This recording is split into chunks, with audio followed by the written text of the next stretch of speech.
Hi everyone and welcome. Today I am going to do a non-spoiler review for one of my favorite reads of last year, and that was the Chronicle of the Unhewn Throne by Brian Staveley.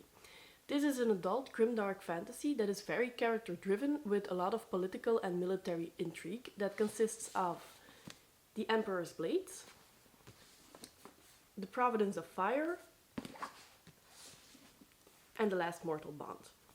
The author has also written a standalone fantasy novel in the same world that follows a secondary character of the original trilogy, and that book is titled Skullsorn. And he is actually writing a second trilogy that takes place a couple of years after the event of the original series. And the first book is called Empire's Ruin, which comes out in July of this year. So if anything that I will discuss in this review sounds interesting to you, I think that this is the ideal moment to pick up this trilogy and start reading, because I have a feeling that this series will expand soon. So it's clear that I really love this trilogy, but in this review I will try to touch upon some points that can make you decide whether or not you will like it as well and whether or not you want to pick it up. So I will go over the premise of the first book. I will talk about the writing style and the technical choices that the author made. Then I will go over the world building, the fantastical elements and the magic system. And last but not least, I will touch upon the characters. So this book starts when the Emperor of Unhewn gets murdered, and it follows the 3 children that he has and the decisions that they need to make following this event. First of all, you have Adar. Adar is the eldest daughter, and being a woman, she cannot inherit the throne. However, at the time of her father's death, she is the only one who is living in the capital, and she has a very good understanding of the politics. She actually has also a very important role in the politics, being one of the ministers of the empire. Her main goal in the first book is trying to find out who murdered her father and bring that person or those persons to justice. Next up we have Valen. Valen is the eldest son, but he lacks the blazing eyes that are necessary in order to be the heir of the empire. When he was 8 years old, he was sent away to a very remote island where people are being trained to become Cathral. The Chronicle are basically the special forces of the Empire, and their training is very hard and dangerous. And when we meet Valen, he is 1 month away of his final trial, Hull's trial, after which he can call himself a full-blown Chronicle. When he hears about his father's death, he wants to go to his youngest brother, who is the heir of the Empire, as soon as possible, in order to protect him for any future threats. However, he needs to stay on the island until he has successfully completed his final trial. And then last but not least, we have Caden. Caden is the youngest son of the Emperor, and he was sent away when he was 8 years old to a very remote mountain area where the only settlement is the monastery of the monks of the Blank God. He lives with these monks and learns from them, which is something that all of the emperors of Unhewn have done in the past, but he doesn't really understand why he needs these lessons in order to become the emperor. And at the time of the emperor's death, he is nowhere near completing all of its lessons. Because he is so remote, he is actually blissfully unaware for most of the book that his father has died. So this series is most of all about these 3 siblings and how they are not fully trained, they are not ready for the tasks that they have at hand, none of them are. They need to trust each other, but they are strangers of each other. They haven't seen each other since they were children, and there is a lot of distrust. They cannot communicate because they are in different parts of the world. And that makes that mistakes are being made, that the distrust grows, and it's really a study about that and about their relationship. If that isn't enough, you also have the Sestrim, which is an ancient race, and their sole goal is to completely destroy humankind. They see humankind as their children who are flawed, because Sestrim do not have emotions, and humans who look exactly the same as Sestrim do have emotions. So this is something that is happening on the background, and that is also intertwined with the story, and that gets a bigger role as the story progresses towards the second and the 3rd book. So this is definitely a trilogy where a lot of things happen. With most other series, a lot of people say that the first book is basically placing the pieces on the board, and then the second and the 3rd book is moving these pieces along the board. I would say that that's also true for this trilogy, with a small difference. Here you have the first book where we put pieces on the board, and then you have the second and the 3rd book where the board expands and where you add more pieces. So it can definitely get a little bit complex at times, but for me it was never too much, and I did really enjoy all of the additions that the author did throughout the second and the 3rd book. This book is told in third person and it switches from POV between the different chapters. Of course, throughout the story you have the three main POVs, which are the three siblings, but as the story progresses you also get a fourth POV of a side character that gets a more prominent role towards the end of the book. And that fourth character is also very interesting, to be honest. What I really liked about the switching of the POVs is that this doesn't occur in a set order. For instance, you don't have Adar, Cayden, Valen the whole time. Especially in the first book, you see this because Adar only has a couple of chapters, while Cayden and Valen have a lot more. And this is because for the first book, it's just not necessary. So that gives a very natural flow to the story. Also, in the same vein, the chapters are not the same length. So when something happens to a character and you only need 5 pages to describe that, this is what the author did. He didn't try to stretch this in order to have all of the chapters in the same length, which means that the story is very fast-paced and I didn't have any pacing issues with the first book. However, the second book I did have some pacing issues and it definitely suffers from middle book syndrome. Part of the problem is that you have a lot of Adar in this second book. This is really the most important book for the story and the character arc of Adar, but Adar can be a little bit daunting to follow. Part of that is because she lived in the capital, she knows her father best, and that is why she also thinks she knows best how to rule the empire. And she doesn't really take advice from others. She always thinks that she knows best. And even though that's realistic coming from how she is brought up, it can be really annoying to follow her, and to have her being the prominent character of the second book makes it I had a little bit of pacing issues there. When we then get to the third book, it goes a little bit up and down.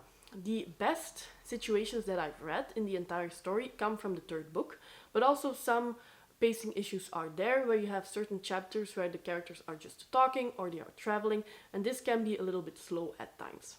However, the ending of the entire trilogy is one of the best that I've ever read. The last 200 pages are so fast-paced, you want to read them in one go. When you finish a chapter, you immediately want to start reading the second one.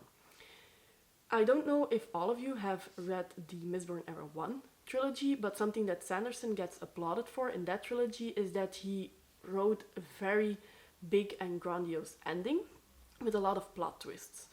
And even though I really love that ending, I don't really know which of the two I would pick as being my favorite, because it's very similar in tone and in grandiosity with having these plot twists. It's also here in the Chronicle of the Unhewn Throne series.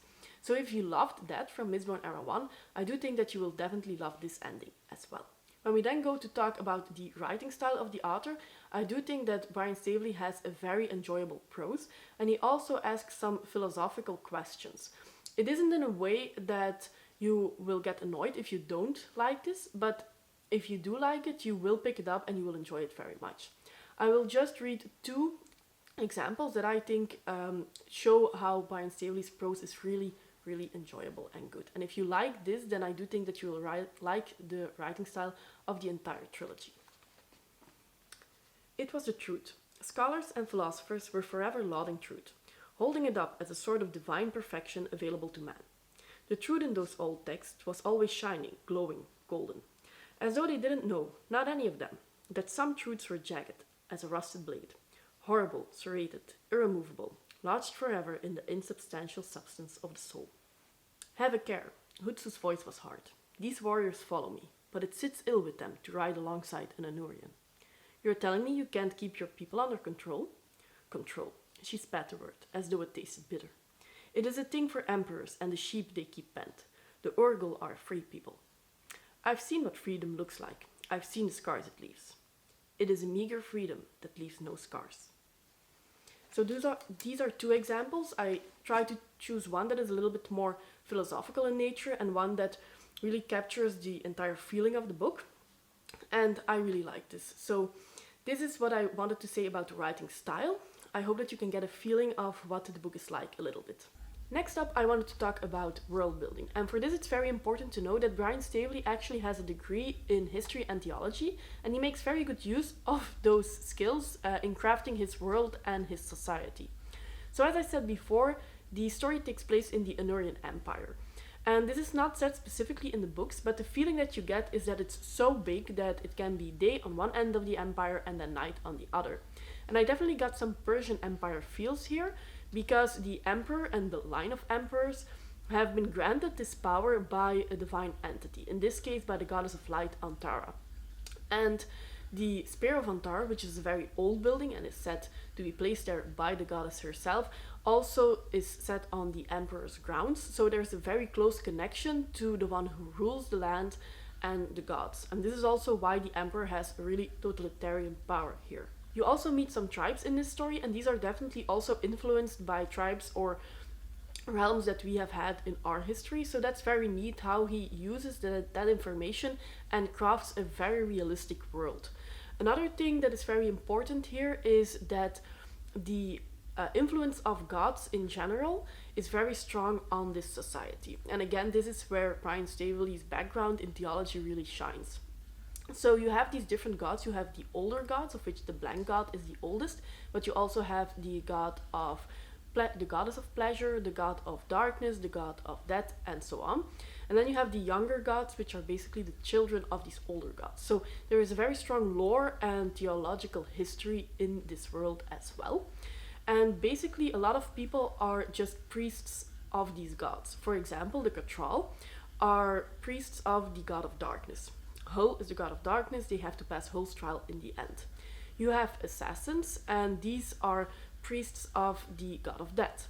You have some sort of concubines / prostitutes, and these are priestesses of the goddess of pleasure, and so on. So you can see that the role that people have in society is based on the god that they choose to serve. And this is something that's also very interesting. And what I do want to note is that gods do take a very big role as the story progresses. So I won't go into that too deeply because that would go into spoiler territory, but know that if you like to have a strong influence of gods in your fantasy stories, that this is something that's definitely present here and that you will like. So they are definitely part of the fantastical element of this story. So as I said, the world is very big and enormous, and in the first book we actually have 3 spots that we spend a lot of time in. You have, of course, the capital. Then you have the island where the Chronicle are being trained. And then you have the mountain area where Caden resides with the monks. So these are 3 very distinct places, which is why it's very interesting to switch between the 3 of them. But towards the second and the third book, you do get to more situations in different places as well. So the story, again, as I said, the map broadens out towards the second and the third book as well. So if it feels like it's a little bit too much, that's because for some people it might be. As I said before, this is a trilogy, but I think that the author could have easily chosen to make it a quartet or even a 5 or longer book series if he wanted to. Because not only is the world building and the society very specific and very detailed, also the characters that I will talk about in a moment are very well crafted, very well built, and I think that a longer story was possible here and that would have spread the information maybe more easily digestible for some people. So please be aware that this is very in-depth about everything and that is only in 3 books. When we then go over the magic system, it is very important to know that this only plays a small role in the books, especially in the first book. When I compare this again to Mistborn Era 1, where basically your magic system is very hard, but it is the center of the books. If there wasn't magic in Mistborn, your story would have taken a completely different turn. All of the main characters in Mistborn have magical powers. This is quite the opposite in this trilogy, where the main characters do not have magical power. In the first book, you almost meet no people with magical powers. In this whole world, you only have one sort of people that can use magic, and these are called leeches and are actually being hunted throughout the empire and executed because their power make them a threat to the empire. Leeches can use a well to change the area around them. For example, if you have a leech whose well is trees, this leech is very powerful in a forest and he could change arrows into flowers, for example. But when you put that leech on a boat, he's not more powerful than the man standing next to him, and in most cases even a little bit less powerful because he is not used to fight or do anything without his well nearby. This of course also shows that when a leech is very close to his well, he is more powerful, but also that depending on what kind of well the leech has, he can be more powerful.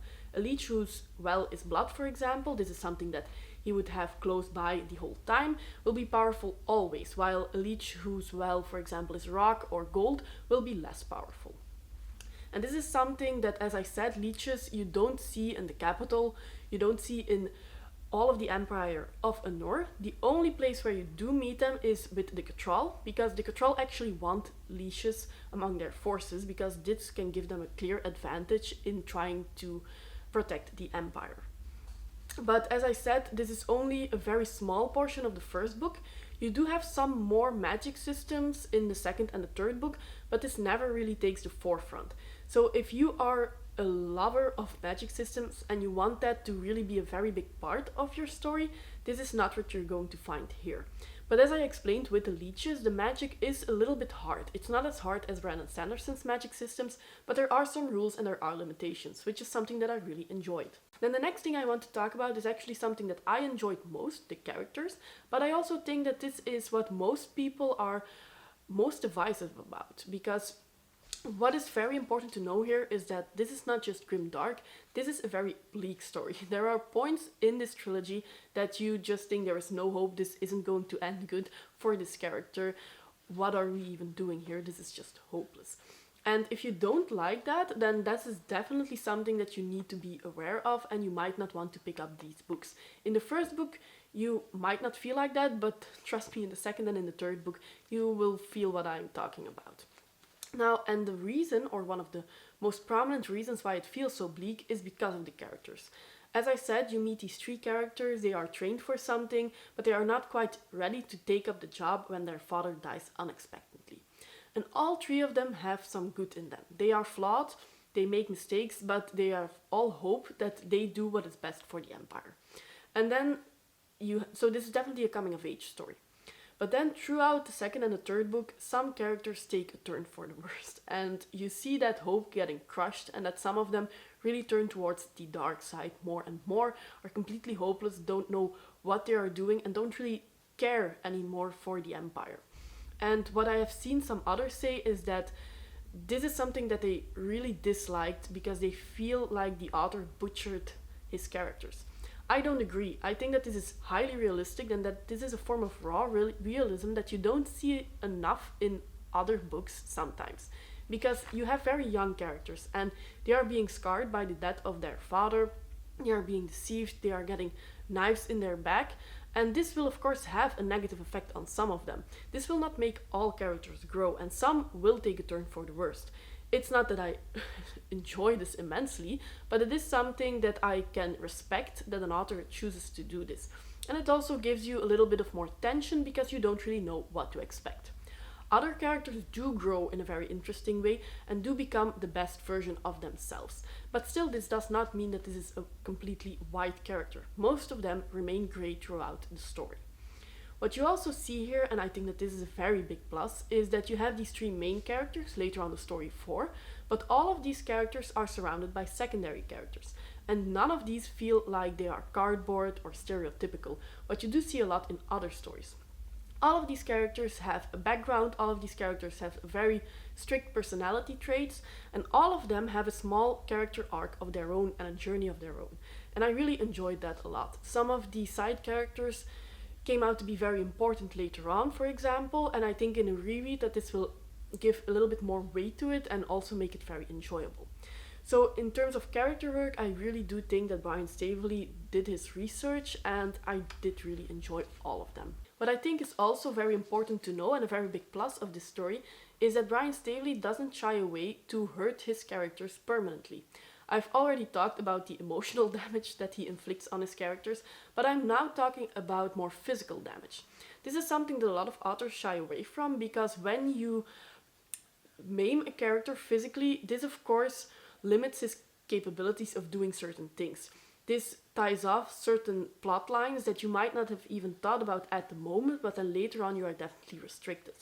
And this is why I feel that some authors do it wrong, where they do inflict some damage, being emotionally or physically, but then in the end there aren't any repercussions and the character can just do whatever he wanted without any limitations of that damage, which really makes you wonder, why did you inflict it in the first place?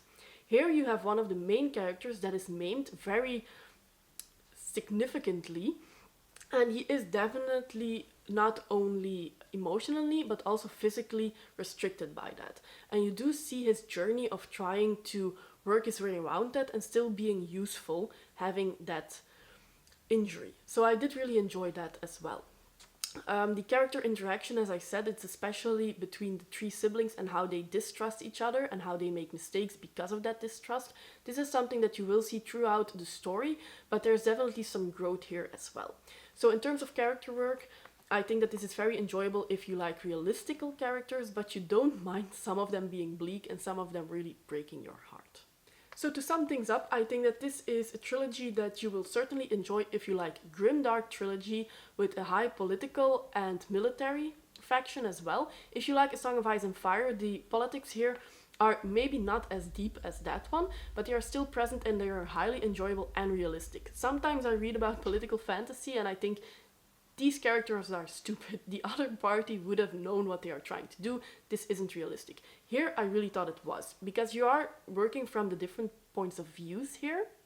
You only know what that character is thinking, and you only know what the secondary characters are telling them, but not whether or not they're lying or telling the truth.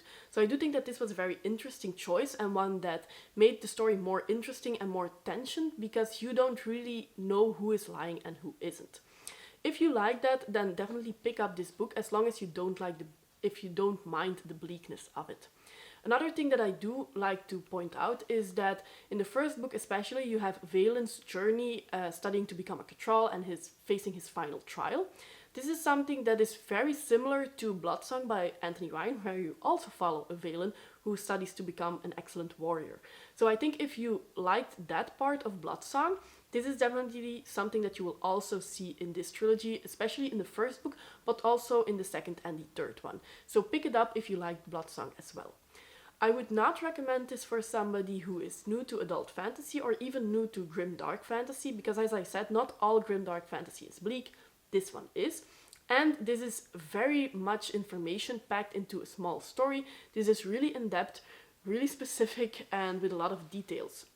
So if you like that, pick it up, but if you're not really sure, if you're maybe coming from young adult or you haven't read that many adult fantasies, I might want to try something else first before you dive into this one. So that was everything I wanted to say. Well, to be honest, I can ramble on for another hour about this trilogy because I really like it so much and there's so much to unpack, but I think that I will leave that up to you. Please like this video and leave a comment down below whether or not I have piqued your interest in this trilogy or you think it wouldn't be anything for you. And also let me know if you like this type of review. This is the first review that I've done, so I don't really know if I explained myself correctly or if there are some things that I should try to do better in the future. So please let me know down below. I hope you enjoyed this review and this video, and I hope to see you later. Bye!